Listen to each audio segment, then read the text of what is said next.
जय श्री राम जी। राम राम आप सबको। कैसे हैं आप सब? श्री रामचरितमानस में आप सबका एक बार फिर से स्वागत है। शिमला में इस वक्त बारिश हो रही है, बहुत ठंड भी बढ़ गई है। ऐसे लग रहा है रात को जैसे बर्फ पड़ जाएगी। आज काफी ठंड है। आपके यहाँ मौसम कैसा है? जुड़ जाइए श्री रामचरितमानस में। ठाकुर दास जी जय श्री राम जी, नंदलाल भंडारी जी जय श्री राम जी, स्वागत है आप सबका। बोलो सियावर रामचंद्र की जय। जय श्री राम। राम राम राम राम राम राम राम राम। जय श्री राम।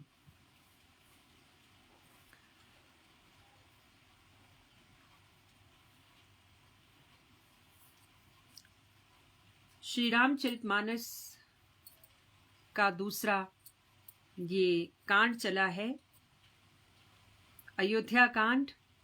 और अयोध्या कांड भी अब संपन्न होने को आ रहा है, क्योंकि अयोध्या कांड में ये सारी की सारी चीजें हो चुकी हैं। श्री रामचंद्र जी का विवाह हो चुका है, वनवास हो चुका है, वो चित्रकूट में पधार चुके हैं। उनको मनाने के लिए भरत जी समाज सहित आए हैं, राजा जनक जी भी आए हैं।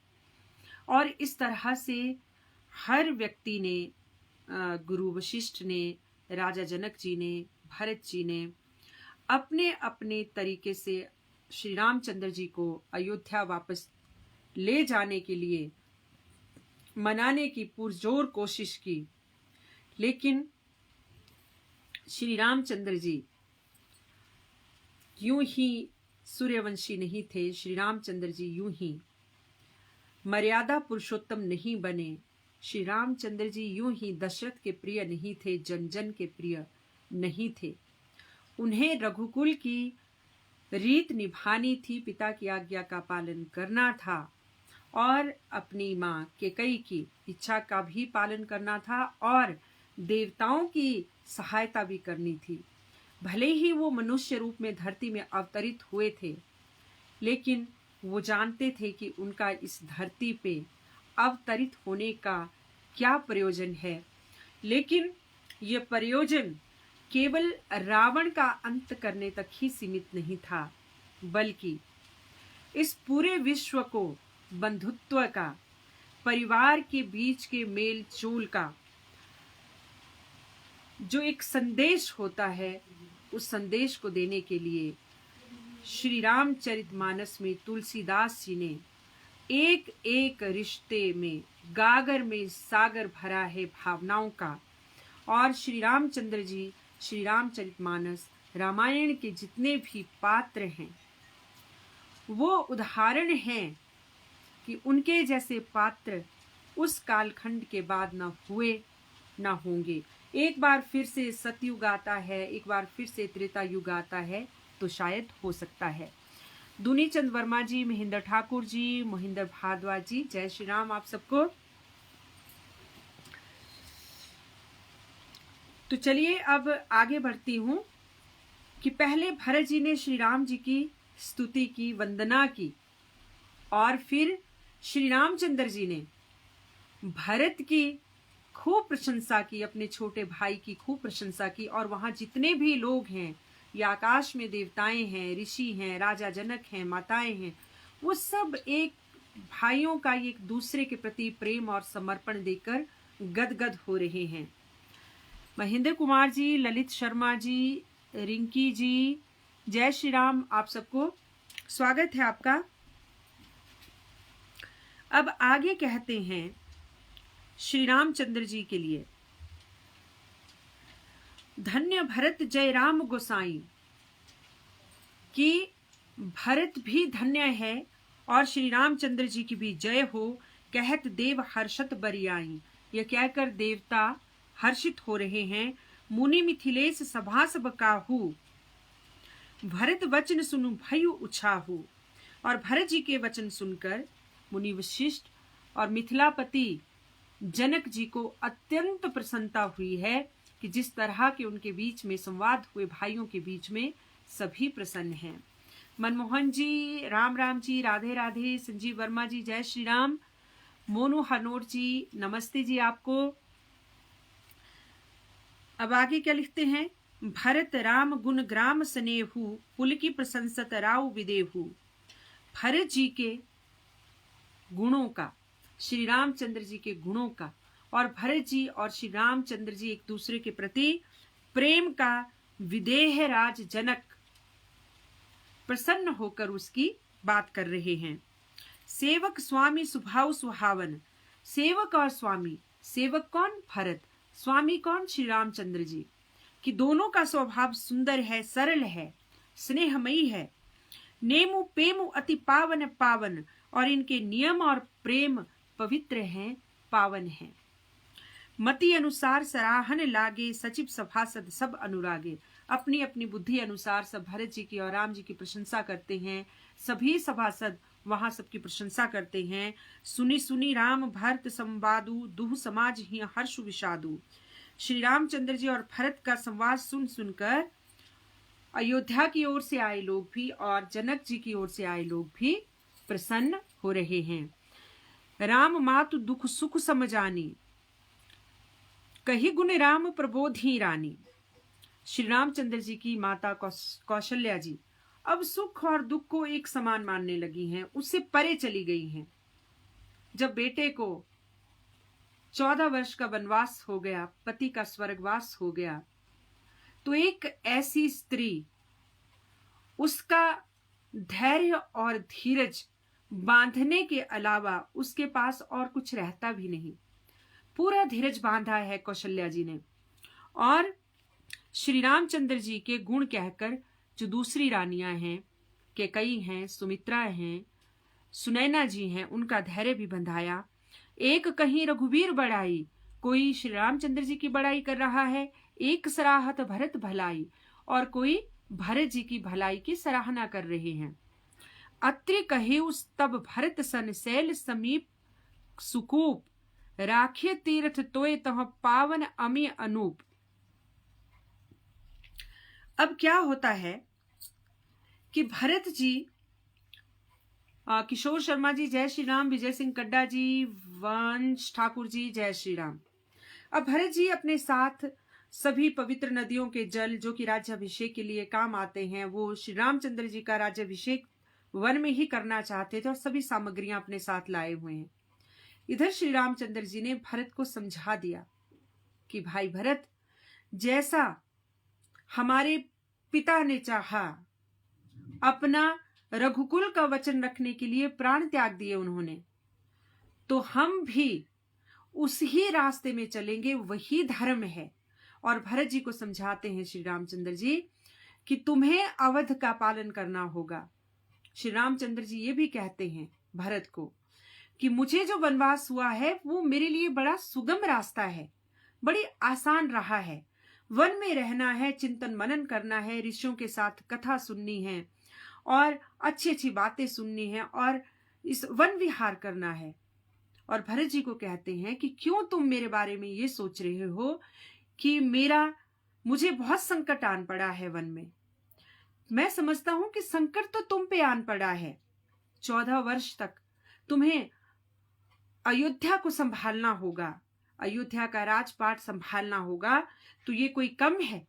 तुम क्यों ये सोच रहे हो? कांटों का शेष तो तुम्हारे पास है, और ताज कभी भी फूलों की तरह नहीं होता, वो हमेशा कांटों से भरा होता है।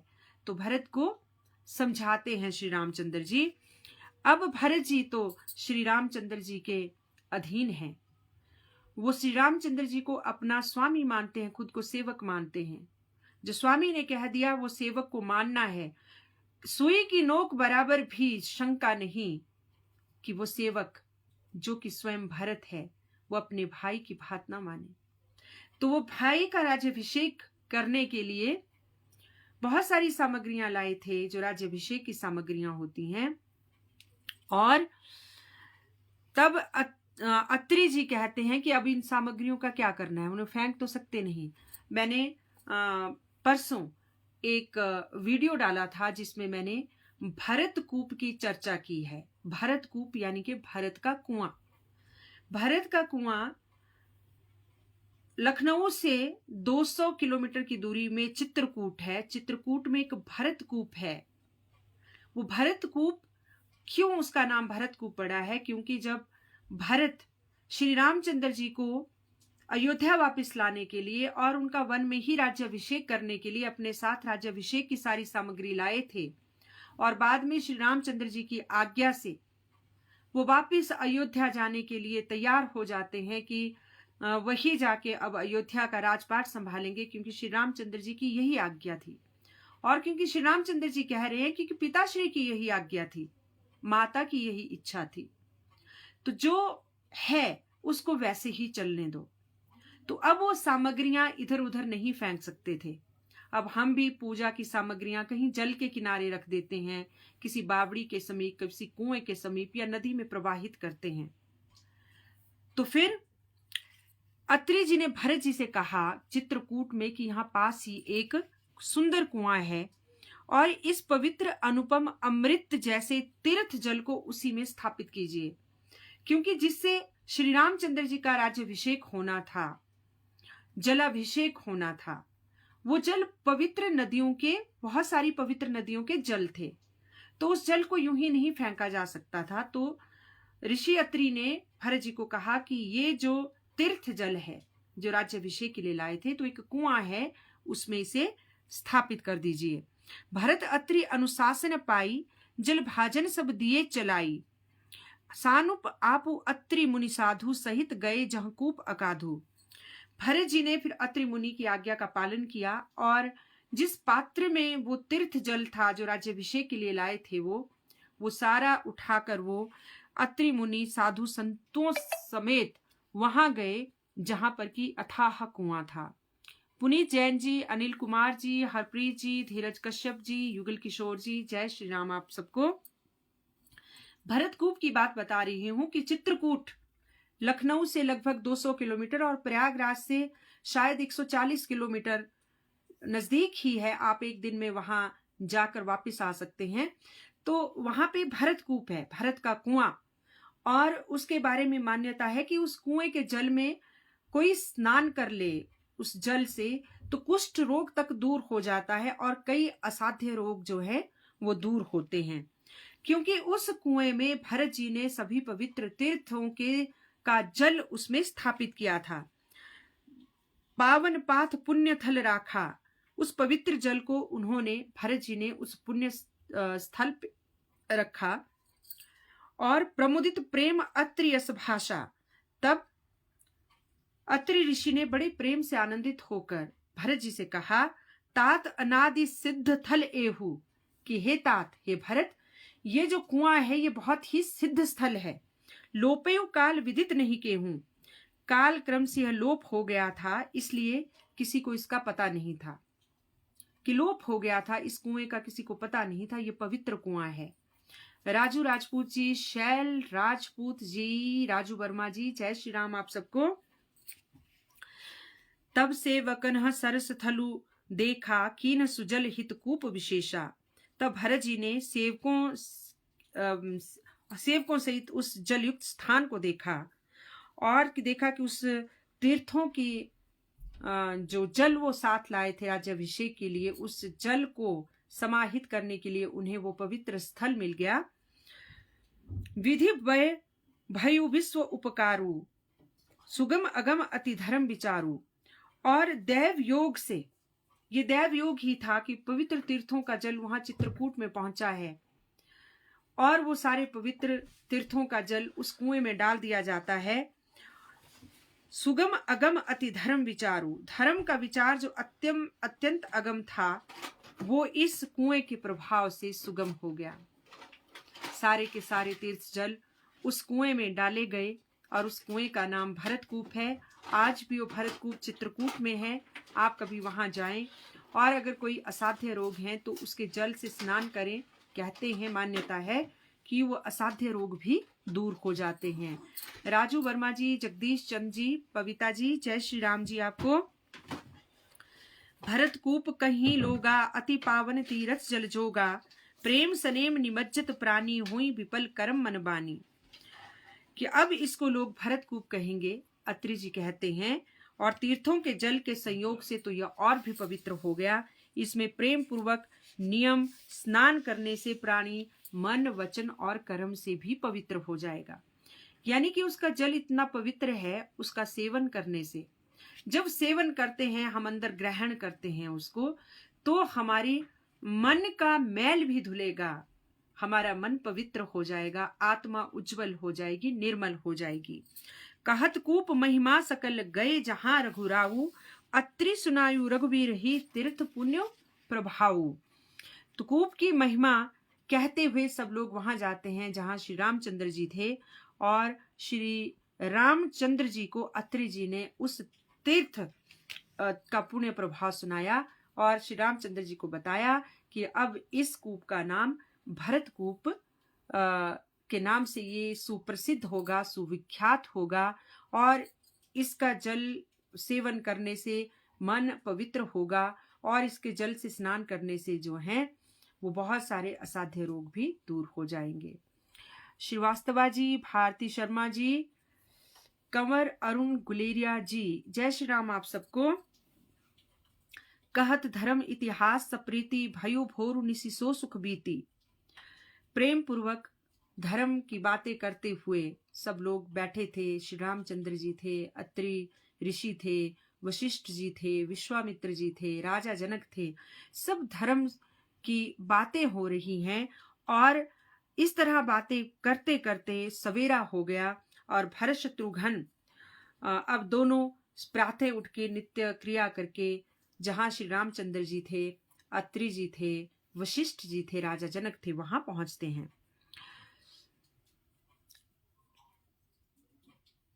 सहित समाज साज सब सादें, चले राम बन अटन पयादें।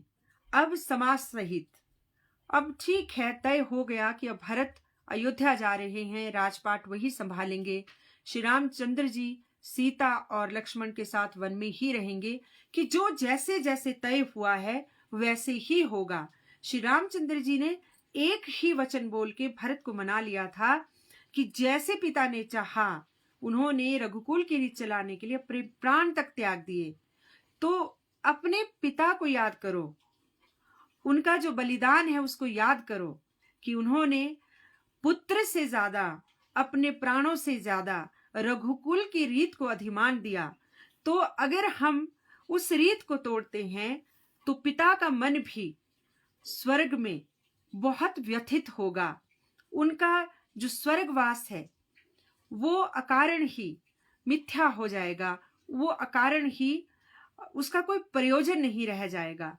तो भरत श्री रामचंद्र जी की बात सुन के मान जाते हैं, लेकिन वो श्री रामचंद्र जी के साथ वन में विहार करना चाहते हैं, जिसकी आज्ञा श्री रामचंद्र जी उनको दे देते हैं। तो समाज सहित, सब लोगों सहित श्री रामचंद्र जी के वन में भ्रमण करने के लिए पैदल ही चले। कोमल चरण है बिना जूतों के, और ये देखकर पृथ्वी भी मन ही मन सकुचा रही है और अपने आप को हल्का कर रही है, अपने आप को नर्म कर रही है, ताकि श्री रामचंद्र जी के चरणों को कष्ट ना हो। कुस कंटक कांकरी कुराई, कटुक कठोर कुबस्तु दुराई। कुश, कांटे, कंकड़ और जो बीच में दरारें हैं, खड्डे हैं, वो सब पृथ्वी ने गायब कर दिए और सुंदर सुकोमल मार्ग बना दिए, जिसके ऊपर श्री रामचंद्र जी चल सके।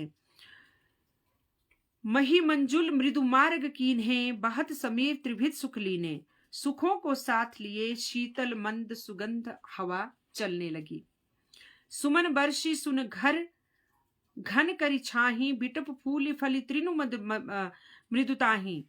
अब रास्ते में देवता फूल बरसा रहे हैं, वन में जा रहे हैं, देवता फूल बरसा रहे हैं, बादल छाया कर रहे हैं, वृक्ष फूल खिला रहे हैं और उसकी बयार जो सुगंधित है उससे मन बहुत प्रसन्न हो रहा है। तृण अपनी कोमलता से, यानी कि जो तिनके हैं, अपनी कोमलता से पशु पक्षी सुंदर वाणी कर रहे हैं और भरत जी को श्री रामचंद्र जी के प्यारे मानकर भरत जी की सेवा कर रहे हैं।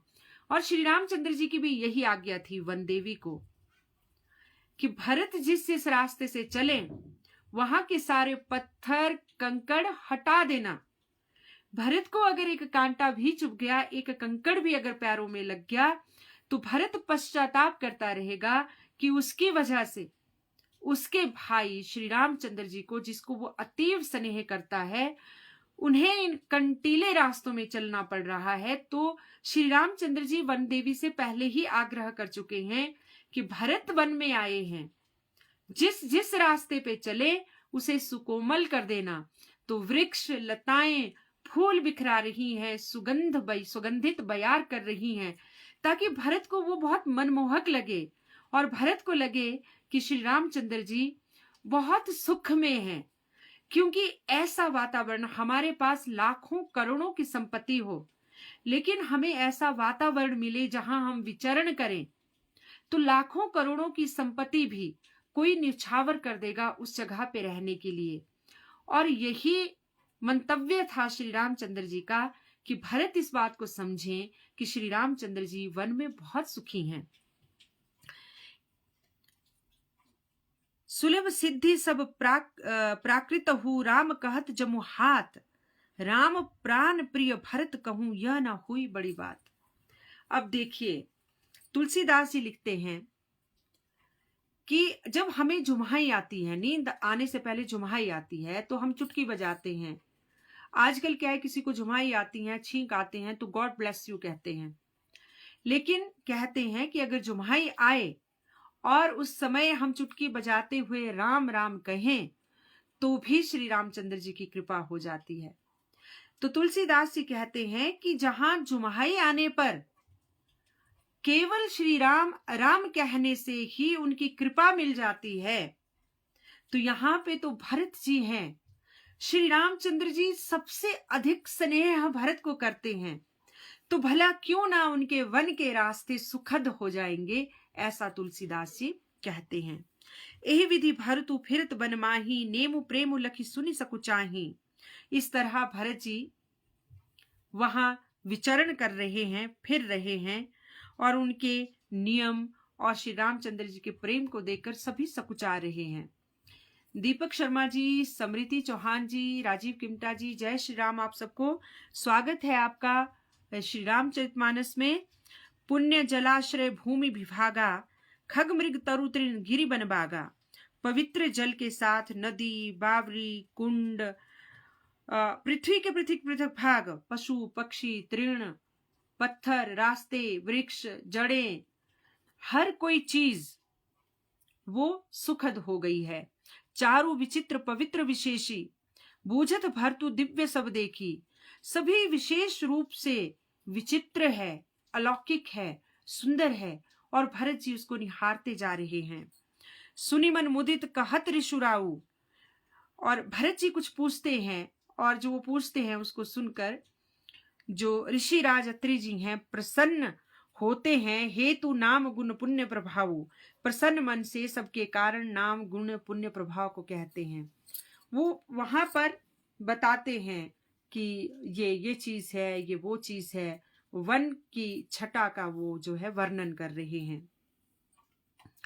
देखी सुभाव स्नेहु सुसेवा, देहि असीस मुदित बन देवा। भरत जी के स्वभाव, प्रेम, सुंदर सेवा भाव को देखकर वन देवी भी बहुत प्रसन्न हो रही है, आशीर्वाद देते हैं। फिर ही गए दिन उपहर अढ़ाई, यूं घूम फिर कर 2.5 पहर बीत जाते हैं दिन के। प्रभु पद कमल बिलो कहीं आई, और आकर प्रभु जी के, श्री रघुनाथ जी के चरण कमलों का दर्शन करते हैं भरत जी। विनोद भंडारी जी, रणधीर जसवाल जी, विराज शर्मा जी, जय श्री राम आप सबको। भोर नहाई सबु जुरा समाजू, भरत भूमि सुर तेरु हुति राजू। अगले छठे दिन, अब छठा दिन है चित्रकूट में, स्नान करके भरत जी, ब्राह्मण, राजा जनक, सारा समाज सभी इकट्ठे हो जाते हैं। भल दिन आज जानि मन माही, राम कृपाल कहत सकुचाही। और श्री रामचंद्र जी सोचते हैं कि आज सबको विदा करने का दिन बहुत अच्छा दिन है, लेकिन इनको जाने के लिए कैसे कहूं। श्री रामचंद्र जी सकुचा रहे हैं। गुर नृप भरत सभा अवलोकी, सकुची राम फिर अवनि बिलोकी। श्री रामचंद्र जी, गुरु वशिष्ठ, राजा जनक जी, भरत जी, अत्रि मुनि और बहुत सारे माताएं हैं और दूसरे गुणी लोग हैं, उनको देखकर सकुचा रहे हैं। कभी उन्हें देखते हैं, कभी सकुचा कर पृथ्वी की ओर ताकते हैं। सील सराही सभा सब सोची, कहूं न राम सम स्वामी संकोची। सभा उनके शील स्वभाव को जानती है और जानती है कि संकोच के मारे श्री रामचंद्र जी कुछ कह नहीं पा रहे। भरत सुजान राम रुख देखी, उठी सप्रेम धरी धीर विशेषी। करी दंडवत कहत कर जोरी, राखी नाथ सकल रुचि मोरी। सुजान भरत जी श्री रामचंद्र जी का रुख देखकर प्रेम पूर्वक उठते हैं, विशेष रूप से धीरज धारण कर दंडवत करके हाथ जोड़कर कहने लगे कि आपने मेरी सब रुचियां रखी, मेरे सारे अवगुण माफ किए, मेरे सारे दोष माफ किए। मुझसे बड़ा जो किस्मत वाला है, धनी है, वो इस ब्रह्मांड में और कौन होगा। मोह लगी सहेउ सबही संतापू, बहुत भांति दुख पावा आपू। कि मेरे लिए सब लोगों ने संताप सहा, सब प्रकार के दुख पाए। अब गोसाई मोहि देव रजाई, सेवो अवध अवधि भरी जाई। भरत जी कहते हैं कि स्वामी मुझे अब आज्ञा दे और मैं जाकर अब 14 वर्ष तक अवध का सेवन करूं, यानी कि अवध का राजपाट संभालूं। क्योंकि श्री रामचंद्र जी ने फाइनली उनको आज्ञा दे दी है कि जाओ, जैसे पिताजी ने कहा है वैसा वैसा ही होगा। मैं उनकी आज्ञा को टालने वाला कोई भी नहीं। जेहि उपाय पुनि जाय जनु देखे दीन दयाल, सो सिख देयु अवधि लगी कौशल पाल कृपाल। कि हे दीन दयालु, कि ऐसा कुछ उपाय करें कि आपके चरणों का मुझे बार बार दर्शन हो। हे कौशलाधीश, सो सिख देयु अवधि लगी कौशल पाल कृपाल। हे कृपालु, अवधि भर के लिए। अवधि भर क्या मतलब हुआ? अवधि भर यानी कि 14 वर्ष। अवध को संभालना है 14 वर्ष। अवधि भर के लिए मुझे वही शिक्षा दीजिए। तो आज के लिए मैं अपनी वाणी को यहीं तक विश्राम दूंगी और ये प्रसंग कल हम फिर शुरू करेंगे। और इसमें हमने यही देखा कि हर पात्र जो है रामायण का एक दूसरे पर प्रेम न्योछावर करता है, एक दूसरे के प्रति आदर की भावना रखता है, त्याग, स्नेह, समर्पण, वचन, प्रतिबद्धता। और इस तरह की चीजें अगर समाज में आ जाती हैं, इस समाज की सबसे छोटी इकाई जो परिवार है उसमें आ जाती हैं, तो हमारे परिवारों की स्थितियां ही बदल जाएंगी। क्योंकि आज वो समय आ चुका है जिसमें रिश्ते खून के आंसू रो रहे हैं, कोई एक दूसरे को समझने को तैयार नहीं। ईगो हावी है, मैं, मेरा, सब मेरा, बस यही चीज हावी है। लालच है, अपना पराया है, छोटा बड़ा है। जबकि श्री रामचरितमानस में, रामायण में कोई भी छोटा नहीं, कोई भी बड़ा नहीं। अगर छोटा बड़े को बड़ा समझता है तो बड़ा भी अपना दिल इतना उदार करता है कि उस छोटे को अपने हृदय में स्थान दे देता है। अगर एक त्याग देता है तो दूसरा परम स्नेह देता है। एक दूसरे के ऊपर विश्वास करते हैं, किसी के प्रपंच में नहीं आते, किसी की कुचाल में नहीं आते। और जो स्त्रियां हैं, माताएं हैं, वो सभी पुत्रों के साथ समान व्यवहार करती हैं। हालांकि कौशल्या, सुमित्रा और केकई चारों के अलग अलग पुत्र हैं, लेकिन केकई की मति भ्रम हुई, जिसका वो आज तक जो है वो भोग रही है, पाप भोग रही है। लेकिन उन माताओं ने कभी अपने पुत्रों को अलग अलग नहीं समझा था। केकई भी राम को भरत से ज्यादा स्नेह करती थी, लेकिन मंथरा की बातों में आ गई। तभी कहते हैं कि अपने रिश्तों को, जो आपका अपने दूसरे के साथ संबंध है, वो चाहे रिश्ते में आपसे छोटा है, चाहे रिश्ते में आपसे बड़ा है, अगर वो संबंध आपका बहुत आत्मीय है तो उस संबंध में किसी तीसरे को पैर रखने की जगह मत दीजिए, किसी तीसरे की बात में मत आइए। कोई ये कहे कि तुम बड़े हो, तुम अपनी जगह रहो, छोटों को तुम्हारे पास आना है ना, या तुम छोटे हो, तुम्हें अपनी जगह मालूम होनी चाहिए, इस तरह का कोई सिखाए तो उन लोगों से दूर रहना। क्योंकि जहां मन मिलते हैं वहां पर छोटा और बड़ा कोई नहीं होता, वहां अमीर गरीब कोई नहीं होता। अगर ऐसा होता तो श्री रामचंद्र जी निषाद राज से गले नहीं मिलते, श्री रामचंद्र जी सबरी के जूठे पैर नहीं खाते, श्री रामचंद्र जी एक पत्थर को अपने चरण स्पर्श करके उसका उद्धार नहीं करते। जब ईश्वर ने स्वयं बड़े छोटे, चाहे वो रिश्ते हैं, चाहे वो जात पात है, चाहे वो अमीर गरीब है, कृष्ण ने सुदामा को मित्र बनाया। तो जब ये नहीं रखते तो हम और आप कौन हैं जो इस तरह से दूसरों की बातों में आकर अपने अनमोल रिश्तों को खत्म कर दें, अपनी भावनाओं को खत्म कर दें। आज के लिए बस इतना ही। मृगांक देव जी, कुलदीप ठाकुर जी, राघव वाजपेयी जी, सचिन चौधरी जी, आप सबको जय श्री राम। अपनी वाणी को विश्राम देते हुए कल फिर रात्रि 8:30 पर भेंट होगी। तब तक के लिए जय श्री राम, शुभ रात्रि।